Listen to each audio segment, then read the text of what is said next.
Before we dive in, drop a quick hi in the comments.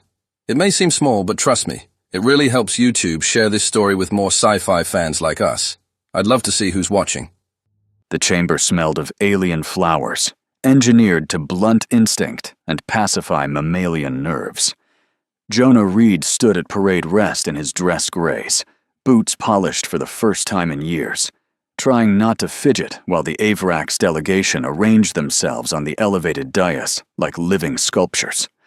Their skin shimmered in shifting opalescent hues, tall and willowy, every movement graceful, as though the laws of gravity had been negotiated rather than obeyed.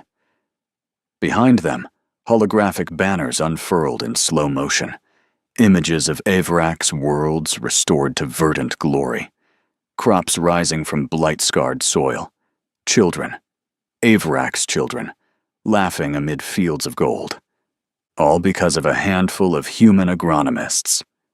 The lead ambassador, High Curator Lirve, stepped forward. Her voice arrived through the translators as warm honey poured over velvet. People of Earth, Soul Alliance, humanity. She paused, letting the words settle like incense.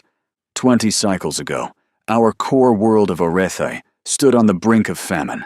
A plague had taken root in our sacred flora, the very foundation of our biosphere. Our finest minds labored without success. Billions faced slow starvation. Her 8-fingered hand spread in a gesture of humble gratitude. Then you came. Not as conquerors, not as traders seeking profit, but as neighbors offering aid freely given. Your specialists, your farmers, your scientists, shared knowledge we had not thought to ask for. Hybrid seeds, microbial balances, techniques born of stubborn worlds and harder winters. In a single generation, you restored what we feared lost forever. The holograms shifted. Before and after vistas of Orethe, barren red soil blooming into impossible green. We are eternally grateful. The chambers assembled humans, military brass in crisp uniforms, civilian diplomats, a scattering of scientists like Jonah, shifted with quiet pride. Jonah felt it in his chest, the rare, clean satisfaction of having done something unambiguously good for strangers. Lirve's eyes, large, luminous, kindly, found the front row where the agronomy team stood. Among you stands Jonah Reed, whose innovations with root symbiotic fungi proved decisive. We honor him. We honor all of you. A ripple of applause from both species. Then the ambassador raised one slender arm, and the chamber lights dimmed. A new hologram blossomed above the dais. A planet, azure oceans, emerald continents, swirling white clouds, perfect, untouched, breathtaking. This is Elisara, Lirve said softly, a garden world in our frontier expanse, untamed, pristine, rich beyond measure. For centuries it has waited, preserved under our stewardship for a worthy purpose. She turned fully toward the human delegation. As a token of our gratitude, as a permanent gesture of brotherhood, we gift Elisara to humanity. Lock, stock, and soil. Yours to settle. Yours to shape. Yours in perpetuity. Silence fell, thick and stunned. Jonah blinked. Around him, officers exchanged glances. Diplomats leaned forward. Someone behind him whispered, "They're serious?" Lirve smiled, a gentle, parental expression that somehow reached every corner of the room. We will provide transport for your colonists. We will seed initial habitats.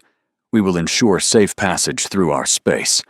All we ask in return is continued friendship, and that the zone remain demilitarized, a place of peace between siblings. Admiral Crawford, commanding the human delegation, stepped forward. His voice carried the caution of someone who had negotiated with a dozen species. High Curator, this is extraordinarily generous. May I ask why?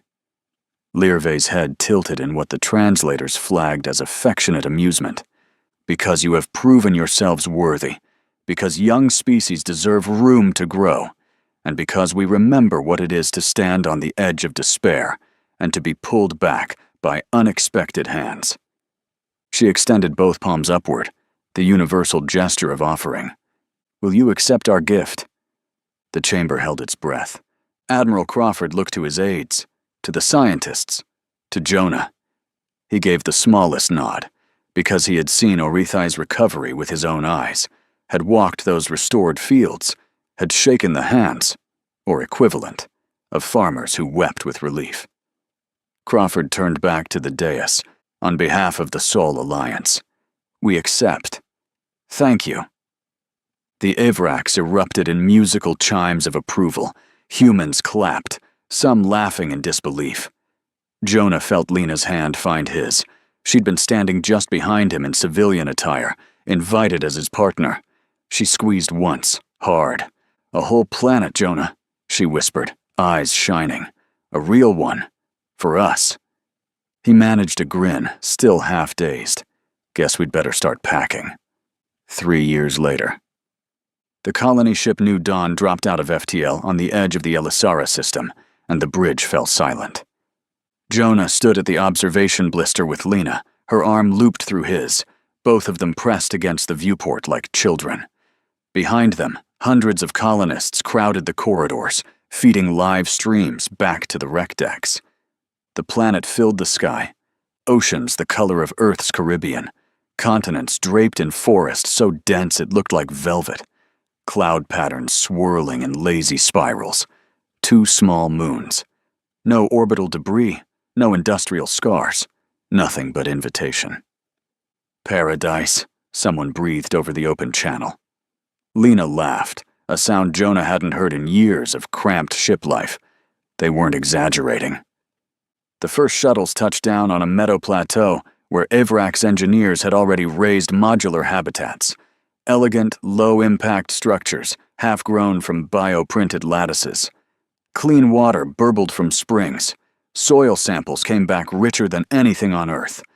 The air smelled like spring after rain. Within weeks, the colonists sent their first formal message back to Sol, delayed by relay buoys, but jubilant nonetheless. "This is Governor Pro Tem Harlan for Earth Command. We have completed planetary insertion. All systems nominal. Avraks support flawless. Initial surveys confirm. Elisara is everything promised and more. Environmental conditions perfect. Morale through the roof. On behalf of 80,000 new Elysians. Gratitude accepted. We're home." The message ended with cheers echoing through the mic. 20 years passed like a dream. The colony grew. Children were born under alien suns. Cities rose, organic, sprawling, in harmony with the land. Farms spread across continents. Jonah and Lena built a homestead on a ridge overlooking a sapphire lake, raising crops that blended human heirlooms with Avrak's hybrids. Lifespans stretched quietly. Gene therapies, once experimental, now standard. People staying vigorous into their 90s and beyond. Jonah, now in his late 50s, still worked the fields with the energy of a man half that age. Lena's laughter filled their home. They traveled. They hosted Avrak's visitors, who came to admire the little siblings' progress. Occasional supply ships from Earth arrived after long journeys, bringing news, immigrants, culture. Everything was perfect, until the day the sky filled with ships. But before the sky changed, life on Elisara remained exactly as the Avraks had promised. Quiet, golden, and safe. The double suns dipped low on the horizon, painting the sapphire lake in strokes of molten gold and bruised purple. Jonah Reed leaned on his hoe, wiping sweat from his brow with the back of a calloused hand. He was now 58 years old, yet he still felt 35, those quiet gene therapies keeping him spry without fanfare. He surveyed the field, rows of hybrid maize swaying in the breeze, earth corn blended with Avrak's resilience, yields that would have made any Sol farmer stare. A soft laugh carried from the porch. Lena, his wife of 3 decades, waved him in, silhouette rounded with late pregnancy, warmth in everything she did. Once the botanist who'd saved a dying world, now the teacher who shaped young minds on this one. Jonah Reed, if you don't come to eat before these suns set, I'll feed your portion to the glowbirds, she called. He slung the hoe over his shoulder. Coming, Professor Reed. Wouldn't want to ruin their diet? The homestead was modest. Bio-printed walls grown from local vines, solar weaves soaking in the last of the light.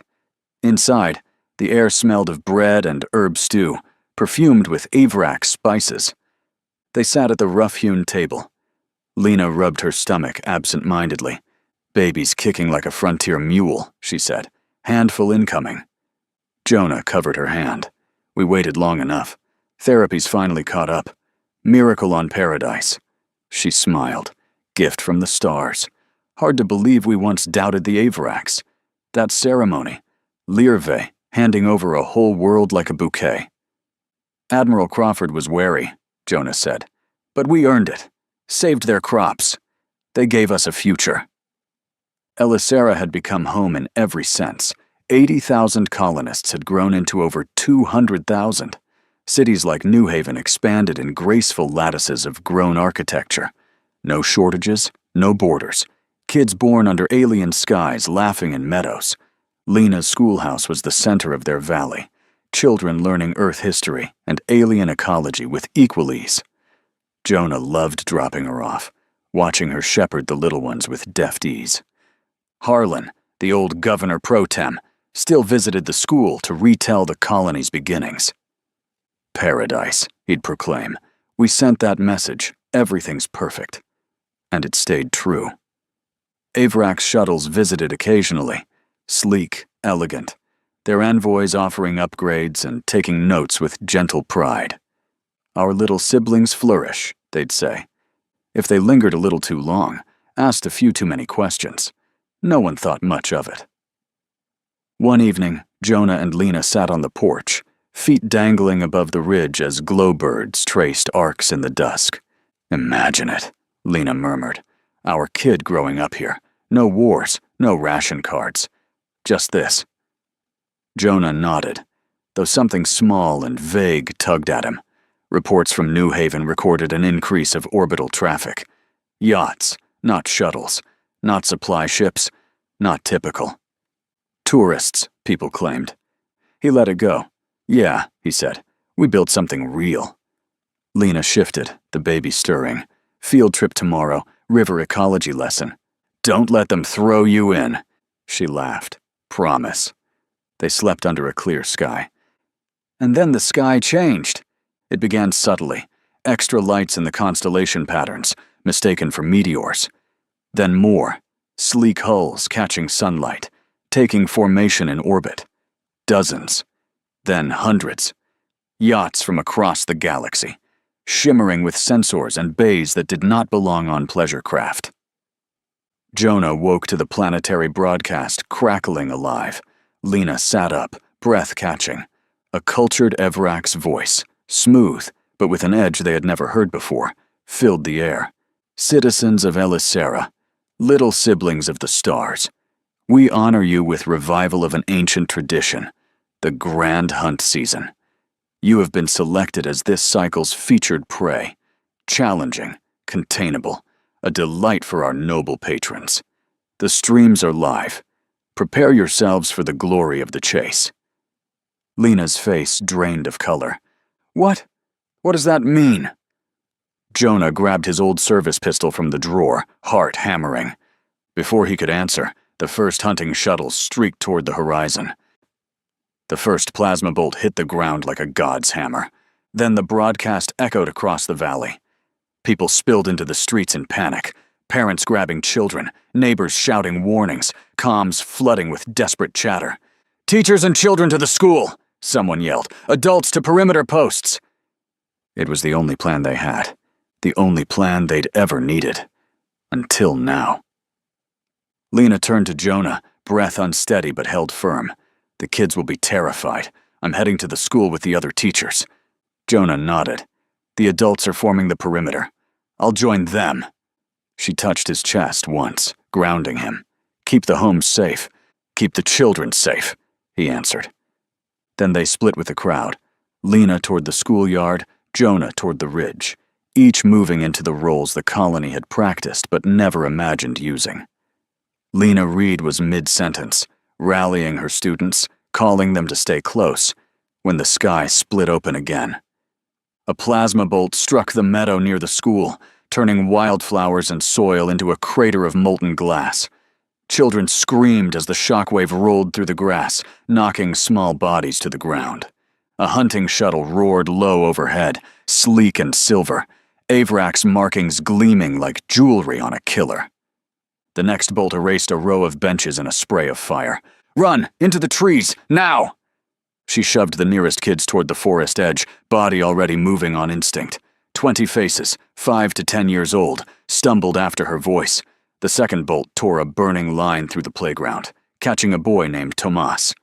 His left arm vanished below the elbow, cauterized at the stump, before he hit the ground. The hunters descended. 3 figures in grav suits dropped from the shuttle's belly, boots humming softly as they touched down. Their opalescent armor shifted colors with every movement, beautiful, elegant, obscene. Energy lances crackled to life. Their voices carried over open comms, broadcast to trillions. "Look at the teacher specimen," one purred, still trying to protect her litter. How adorably primitive. Lena planted herself between the fleeing children and the hunters. Half her class had vanished into the forest. The other half clung to her skirts, frozen. "Stay close," she said. "When I say run, you run. Don't look back." The lead hunter, a tall female with ceremonial scars shimmering across her cheeks, tilted her head. "The audience will enjoy this one."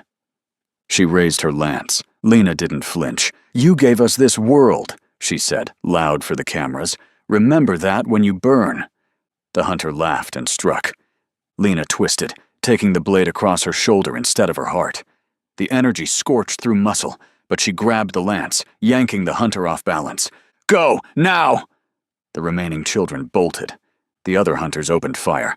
Plasma bolts tore the meadow apart. A girl with braids took a hit to the torso, her body bursting into red mist. Another child's leg vanished at the knee. He crawled until a second bolt finished him. Lena held on, even as her shoulder smoked. The lead hunter ripped her lance free, taking half of Lena's deltoid with it. Blood poured down her side. She still stood. The hunter produced a grenade. Small, elegant, unmistakably Avrac's. "For the stream," she said, turning her helmet toward the camera. Lena met the camera lens, her teeth locked tight to keep the pain from showing. "Tell your audience this. We remember gratitude too." The grenade rolled under her feet. The explosion was a newborn son. Children, teacher, grass, soil, everything within 10 meters vanished in a storm of burning shrapnel and vaporized bodies. When the fire faded, only a crater remained. Jonah heard it from 3 kilometers away. He'd been at the ridge, coordinating with neighbors, when the valley lit up in a blossom of fire. Comms drowned in screams. Hunting shuttles streaked across the sky. Orbital jammers cut off escape routes. He jumped into the hover skiff, gunning the engine toward the school. He arrived to a massacre. Charred bodies, scattered limbs, blood turning the dirt black. The air thick with smoke and the stench of cooked flesh. 10 surviving children crawled from the trees, sobbing when they saw him. "Mr. Reed! Mrs. Reed! She told us to run!" Jonah barely heard them. At the crater's edge he found her pendant, silver chain fused to burnt metal and bone. Part of a hand still clutched it. He fell to his knees. His wife, his unborn child, half her class. Gone. The world dimmed. Then the rage came, not loud, not wild, cold, absolute. He rose slowly. The children watched, trembling. Overhead, another shuttle banked lazily, hunters laughing over open comms. "Excellent opening sequence," one remarked. The teacher's defiance scored high with viewers, moving to secondary settlement for more sport. Jonah looked up at the sky, once peaceful. "You wanted a hunt," he whispered. He picked up a fallen energy lance, its owner already gone. "You'll get one." He turned to the surviving children, voice steady and sharp as broken glass. "Into the forest! We're going deep!" As the first stars appeared in the darkening sky, those same stars that had watched 20 years of peace, Jonah Reed led the survivors into the trees, the lance humming in his grip like a promise. 3 days. That's how long Jonah figured the hunt had been running when his group finally stopped running. Deep in the emerald heart of Elisera's northern forest, where the canopy blotted out the suns and the air hung thick with moss and rot, they'd carved out a pocket of hell for the hunters. 10 surviving children hidden in a cave system with 2 elderly volunteers who'd refused to flee. 30 adults, farmers, mechanics, teachers turned killers, gathered around Jonah like iron filings to a magnet. He hadn't slept, hadn't eaten more than handfuls of nutrient fruit. The energy lance from the meadow was strapped across his back, its hum a constant reminder. Every time he closed his eyes, he saw the crater, the pendant fused to bone. Lena's hand still curled as if shielding someone. So he worked. The first trap was simple. Farmer's work, really. A maintenance drone, one of the Avrak's gifts that kept irrigation flowing, now gutted and repacked with scavenged power cells and sharpened rebar. Jonah wired it to a pressure plate buried under a false trail. When the 3-man hunter patrol glided in on grav boots, arrogant, chatting on open channel about flushing the nest, the plate triggered. The explosion was intimate. Shrapnel punched through opalescent armor like it was silk. The lead hunter, a male with ceremonial gold inlays, took the brunt center mass. His chest cavity burst outward in a spray of shimmering blood and splintered chitin, ribs flaring like broken petals. He was still screaming when the second hunter's grav boot failed, dropping him into the vine snare below. The vines were local, thick, fast-growing, the kind Jonah had spent 20 years coaxing into trellises. Now they were laced with monofilament wire salvaged from fencing. They whipped tight around ankles and throats. The hunter thrashed, energy lance firing wild into the canopy until Jonah stepped from cover and drove a harvesting sickle through the visor slit. The blade grated on bone. Hot blood jetted across his forearms. The body went limp, twitching. The third hunter tried to lift. Jonah raised the captured plasma tracker and put 3 bolts through the grav unit. The hunter pinwheeled down, smashing into a trunk hard enough to crack armor and spine. He lay groaning, legs useless, while the survivors closed in. Knives, kitchen, field, whatever worked. Finished it slow. They left the bodies hanging as warnings, helmets cracked open, faces frozen in shock. The stream caught it all. Across the galaxy, trillions watched the feed stutter, triumphant hunter cams suddenly showing their owners gutted and dangling like meat. Jonah's people grew bolder. They poisoned water sources with distilled neurotoxin from glowvine sap, colorless, tasteless. A noble hunting party drank from a pristine stream during a break. Within minutes they convulsed, foaming at the mouth, elegant limbs clawing at throats as nerves fired randomly. One clawed his own eyes out before the toxin finished him. The stream chat, once full of laughing emojis, went silent. They ambushed a supply drop. Evrak's arrogance again. Shuttles landing in clearings to resupply their sporting guests. Jonah's team hit one at dusk. 6 hunters unloading crates of ammo and stimulants. The fight was ugly. Close. No room for elegance. A farmer named Kira took a lance through the thigh, artery severed. She bled out screaming while cauterizing her own wound with the blade's tip. Jonah answered by emptying a captured tracker into the shuttle cockpit. Pilot's head vaporized in a pink cloud, craft slewing into the trees and erupting in secondary blasts. The hunters died messy, one decapitated by a machete swing that sent the head spinning into the fire, another gutted and left writhing as intestines steamed on the ground. They took everything usable, weapons, comm gear, armor plates, and the comm relay from the lead hunter's suit. Jonah worked through the night in a cave lit by glowvines, fingers slick with blood and grease. The Avrak's encryption was layered, but it was built on predictable elegance, patterns he'd seen in their gifts over 20 years. He cracked it by dawn, patching into the orbital broadcast network that was pumping the hunt live. The galaxy was still watching. Jonah dragged the surviving hunter, a young noble, barely bleeding now thanks to auto-sealants, into frame. The Avrax's face was pale beneath the opalescence, ceremonial scars twisted in terror. Jonah shoved the helmet cam close. "Talk," he said, voice gravel and smoke. "Tell them why you're here." The hunter whimpered. Jonah pressed the sickle to his throat until blood welled. We thought you'd break easy," the noble gasped, voice cracking across the stream. "Like the others. Containable prey. A tradition. You were grateful pets." Jonah leaned in, face filling the feed, covered in dirt. Blood. 3 days stubble, eyes dead. Pets. He looked straight into the lens. "You gifted us Elisera, a supposed paradise, called us siblings. Then you came to slaughter us for sport." He gestured to the hanging bodies behind him, the poisoned stream, the burning shuttle wreckage. "This is what gratitude looks like when you betray it." He turned the cam to show the survivors, hard faces, salvaged weapons, children's drawings of lost families pinned to cave walls. "Message to Sol Alliance. The signal's out. We're holding. Come armed. 3 days. Make it burn." Then, to the galactic audience, "Hunt's not over. You just became the prey." He cut the feed. Static rippled across trillions of screens. For the first time in days, the Avrax streams showed something other than triumph. Far across the void, on the edge of human space, relay buoys caught the burst transmission. Alarms screamed in Sol command centers. Admirals stared at footage of gutted hunters and Jonah's blood-streaked face. Fleet orders went out immediately. FTL drives spooled. 3 days. Jonah powered down the relay, stood, and looked at his people.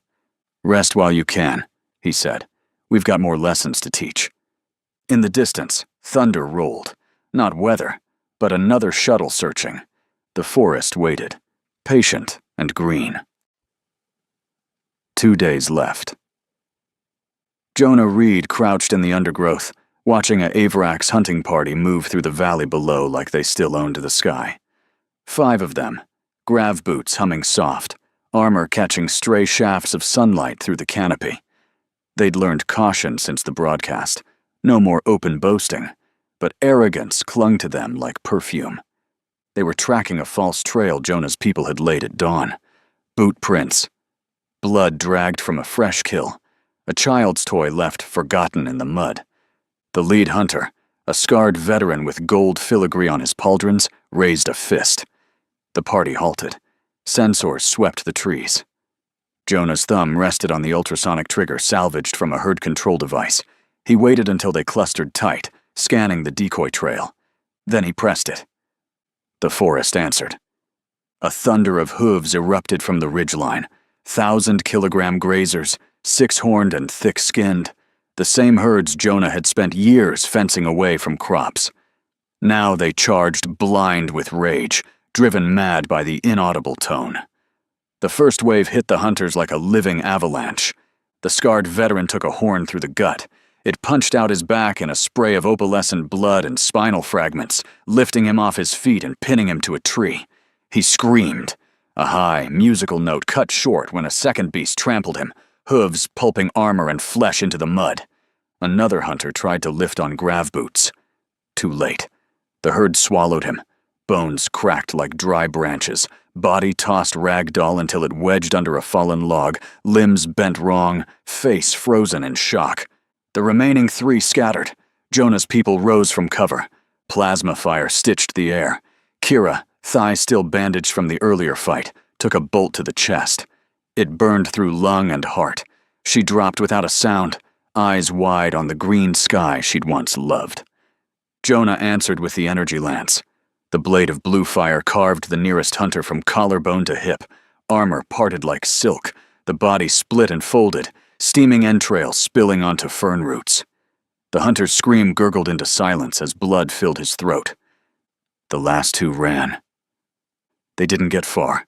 Across Elisara, the story repeated. Resistance cells, coordinated now by short-range encrypted bursts, turned the planet into a meat grinder. In the eastern continent, survivors hijacked a grounded shuttle, overloaded its reactor, and flew it kamikaze into an orbital cluster of luxury yachts. The blast chain reacted through 3 vessels, hulls blooming open like metal flowers, debris raining fire across the night sky. In the southern wetlands, poison mist from fermented glowvine sap drifted over a noble encampment. Hunters woke clawing at their own skin as capillaries burst, eyes bleeding, elegant features swelling purple before they suffocated on swollen tongues. The streams, once triumphant, now carried panic. Galactic viewers watched Avrak's nobles beg for extraction, voices cracking. Avrak's officials appeared on emergency channels, promising the hunt was a cultural misunderstanding, offering reparations, anything to stop the footage of their elites dying like vermin. Jonah's network captured a high-ranking organizer, Lord Vayketh, bloodkin to Lirve herself. They dragged him to a clearing, bound with his own monofilament cables. Jonah forced the helmet cam live again. Vayketh's face filled screens across the galaxy, once proud, now bruised and bleeding from a split lip. "Tell them," Jonah said quietly, sickle at the noble's throat. The Avraks swallowed. We revived the tradition believing you would provide suitable sport. Containable. Grateful. We did not anticipate. Jonah pressed harder. Blood welled. "Say it plain." "You were meant to break," Vayketh whispered. "Like the others. We were wrong." Jonah looked into the lens. Wrong costs blood. He drew the sickle across the throat in one clean pull. Arterial spray painted the camera red before the feed cut to static. The galaxy went quiet. By the end of the second day, hunter numbers had halved. Yachts clustered tight in orbit, shields up, refusing to deploy more shuttles. Survivors on the ground barricaded in crashed craft, rationing power, whispering about extraction that never came. Jonah's people paid too. Every ambush cost lives. The cave shelters filled with wounded. Children who'd survived the first day now carried water and ammo without being asked. The forest stank of smoke and death. Paradise scarred black in patches. That night, Jonah stood on a ridge with the remnants of his original group. Exhaustion carved lines deep around his eyes. His hands, once calloused from planting, were crusted with dried blood that wasn't his. Below, the sapphire lake reflected burning wreckage drifting down from orbit. "Tomorrow," he said, voice raw. 3 days since the signal. A young mechanic, barely 20, checked a salvaged scanner. FTL signatures on the edge of the system. Multiple. Big ones. Jonah nodded. The sky was still dark, but for the first time in days, the stars felt like allies. He looked toward the crater where Lena had died, now miles away, but always close. "One more day," he told the wind. "Hold one more day." In the distance, a Avrak's flare rose, white, desperate, a call for rescue that would never answer in time. The forest closed around them, patient and hungry. The sky cracked open at dawn on the third day, and Admiral Marcus Crawford brought hell with him. Jonah Reed watched from the ridge as the first human warships dropped out of FTL. Ugly, functional bricks of alloy and anger, nothing like the elegant Avrak's yachts. The Sol Alliance fleet was modest by galactic standards. A dozen cruisers, twice as many frigates, troop transports riding their wakes. But they came burning hot, drives flaring white, missile bays already open. From the flag bridge of the heavy cruiser SAS Ashbound, Crawford watched the Avrak's orbital cluster scatter like glittering insects. He was 74, lean as fence wire, face carved from decades of frontier patrols and lost colonies. His left eye was a matte black augmetic, a souvenir from a pirate raid 15 years back, and right now it burned cold. "Comms, open channel to the whole fleet," he said, voice flat, clipped, the kind of comm that came after fury had burned itself pure. "Channel open, Admiral." Crawford leaned forward, hands braced on the rail. "This is Admiral Marcus Crawford, Sol Alliance Task Force Retribution.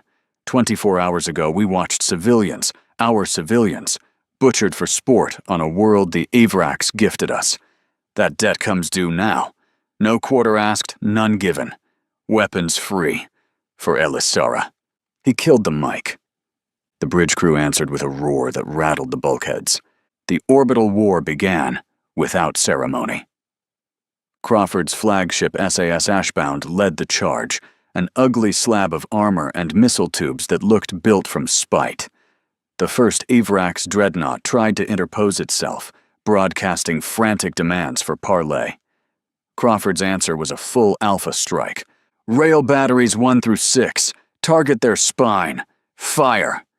The deck shuddered as hypervelocity slugs left the rails. They punched through elegant shields like paper and kept going, coring the dreadnought from bow to stern. Secondary explosions walked its length in perfect sequence. The ship cracked open, venting atmosphere and bodies in glittering spirals. Crawford didn't blink. Next wave. Missile frigates. Staggered salvo. I want overlapping debris fields. Make them fly through their own dead. Missiles swarmed. Avrax point defenses lit the void in desperate lacework, but Crawford had planned for arrogance. The second salvo came in low and fast, riding the debris wake of the first. Yachts blossomed into fireballs, luxury hulls peeling back like flowers made of gold and screams. On the ground, Jonah's hacked relay pinged the fleet with targeting data. Crawford saw the meadow crash site flagged. Sylvi's yacht down hard. Ground Team Alpha, this is Ashbound Command, he transmitted, voice steady. Package is on the ground. Clear the nobles. We'll handle the sky. Jonah's gravel reply came back. Copy, Admiral. Leave some for us. Crawford allowed himself half a smile. A gilded Avrax command yacht tried to break for deep space. Crawford tracked it personally. Gunnery. Battery 9. Single slug. Engine cluster. I want it limping. The shot left the rail. The yacht's drive section disintegrated in a silent flash. It tumbled, bleeding air and fuel. Boarding parties. Take it alive if you can. I want prisoners who can talk on camera. Marines in heavy armor launched in assault pods, hungry. Down on the surface, Jonah's network moved. Debris rained. Burning fragments of luxury yachts streaked across Elisara's sky like falling stars, slamming into oceans and forests with thunderous impacts. One yacht, shields failed, spiraled down over Jonah's valley. It hit the Sapphire Lake at terminal velocity. Water flash-boiled into a mushroom cloud of steam, the shockwave flattening trees for kilometers. Coordinated now with orbital fire control via the hacked relay, they herded the remaining hunters into kill zones. A noble barricade in the ruins of New Haven. 30 hunters, shields linked, called desperately for extraction.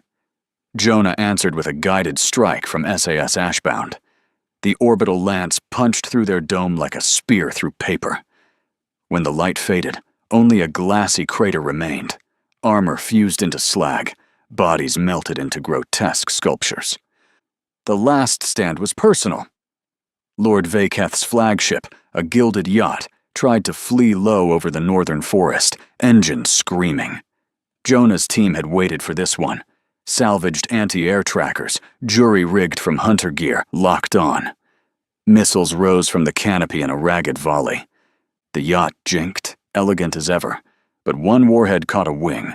It tumbled, shedding pieces and crashed into a meadow Jonah knew well. The same meadow where Lena had once taken her class for lessons under the suns. Jonah led the assault team in on hover skiffs. They found the survivors crawling from the wreckage. 6 nobles, armor cracked, opalescent blood trailing. One was High Huntress Sylvi, direct descendant of Lirve herself, the architect of this season's revival. She stood defiant amid the burning grass, energy lance humming, even as her guards fell to plasma fire and blades. Jonah stepped forward alone. Sylve's luminous eyes fixed on him. "Primitive," she spat, voice still cultured despite the blood on her lips. "You will be erased for this insolence. The Avrax." Jonah raised the same sickle that had ended her kinsman. "Your great-aunt Lirve gave us this world," he said quietly. "Called it a gift. a token of gratitude. Sylvain's lance flared. Jonah sidestepped, farmer's instincts honed by decades in the dirt. He closed the distance in 2 strides and buried the sickle in her chest. The blade grated between ribs. Hot blood sprayed his face. She gasped, a musical note turning wet, and dropped to her knees. He twisted the blade once, felt it scrape heart. "For Lena," he said, "for every name you turned into sport." She toppled sideways, eyes dimming, the meadow grass drinking her blood like it had once drunk gentle rain. The last hunter tried to run. Jonah's people let him get 10 meters before plasma bolts ended it. Above, the orbital battle wound down. Human boarding parties stormed the remaining yachts. Avrak's nobles, once lounging in luxury, died in corridors, begging in a dozen languages. Some surrendered. Most didn't live long enough. The final Avrak's dreadnought broadcast unconditional surrender, only to be rammed amidships by a frigate whose captain had lost family on Elisera. The explosion lit the sky for minutes. When the firing stopped, the void around Elisara was littered with cooling wreckage. Jonah stood in the meadow, sickle dripping, and looked up. A human shuttle descended, Sol Alliance markings crisp against the dawn. Troops poured out, weapons lowered when they saw the survivors waiting, bloodied but unbowed. A young officer approached Jonah, eyes wide at the carnage. "Mr. Reed, Fleet Command says, the planet's secure." Jonah nodded once. He walked to the edge of the crash crater, where Sylvain's body cooled, and activated the hijacked relay one last time. The galaxy, those still watching, saw his face, streaked with blood and ash. "This is Elisara," he said. "Formerly your gift, now our world. Paid for in full." He looked straight into the lens. The feed cut to static. Behind him, human troops began the grim work of recovery. Children emerged from caves. Survivors embraced under a sky finally free of yachts. Elisera was scarred. Blackened forests, glassy craters, blood in the soil. But it breathed free. Jonah knelt in the grass where Lena had once taught lessons, and for the first time in days, let himself feel the weight of it all. Above, Crawford looked out the viewport at Elisara below, scarred but unbroken, and spoke to the bridge at large. "Tell the Avraks, if you ever hunt us again, we'll bring the fire to your doorstep." The war was over. Hey there, space human. I'm really curious about your thoughts on this video. Drop a quick comment and let me know what's on your mind. Or just say hi if you prefer. Either way, I'd love to hear from you. Also, remember to check the pinned comment. Trust me, it's worth a look. Oh, and one last thing. I've chosen another video for you to watch. Just click the card here, or here if you want the whole playlist. See you there.